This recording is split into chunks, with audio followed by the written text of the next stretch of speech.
Hi my families, நான் உங்கள் Ruby. மகா கந்த சஷ்டி விரதம் 5வது நாள். எல்லாரும் நல்லபடியாக விரதம் இருந்துகிட்டு இருப்பீங்க. இன்னும் ஒரு நாள் தான் இருக்கு.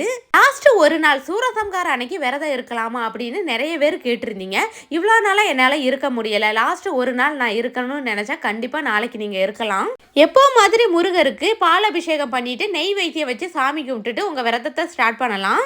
உங்க உடம்புக்கு ஒத்து வரும் நினைச்சா ஒரு வேளையாவது நாளைக்கு ஃபுட்டை அவாய்ட் பண்ணிட்டு நீங்க விரதம் இருக்கலாம். சூரசம்காரம் பார்த்தா ரொம்ப நல்லது. உங்களால முடிஞ்சா கோயிலுக்கு போய் சூரசம்காரம் பாருங்க. இல்லைன்னா வீட்லயே டிவில லைவ்ல வரும், அதையும் பார்த்து சூரசம்காரம் முடிஞ்சதுக்கு அப்புறம் மறுபடியும் வீடு வாசல் எல்லாம் தொடச்சிட்டு நீங்களும் குளிச்சுட்டு நெய் வைத்தியம் வச்சு விரதத்தை விடுங்க.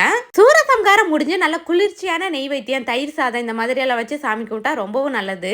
குழந்தை வர வேணும்ட்டு நிறைய பேர் விரதம் இருக்கீங்க. அடுத்த சஷ்டிக்குள்ள உங்க வேண்டுதல் எல்லாம் கண்டிப்பா நிறைவேறும். நானும் முருகர்கிட்ட வேண்டிக்கிறேன்.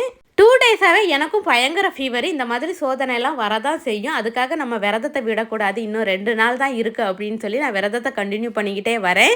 என் வேண்டுதல் சேர்த்து உங்க வேண்டுதல் சீக்கிரமா நிறைவேறணும். விரதம் இருக்கிறவங்க எல்லாருமே உங்க உடம்ப பார்த்துக்கோங்க. நிறைய தண்ணி குடிங்க. இந்த மாதிரி நிறைய வீடியோஸ் பார்க்கறதுக்கு நம்ம சேனலை ஃபாலோ பண்ணிக்கோங்க. வெற்றிவேல் முருகனுக்கு அரோகரா.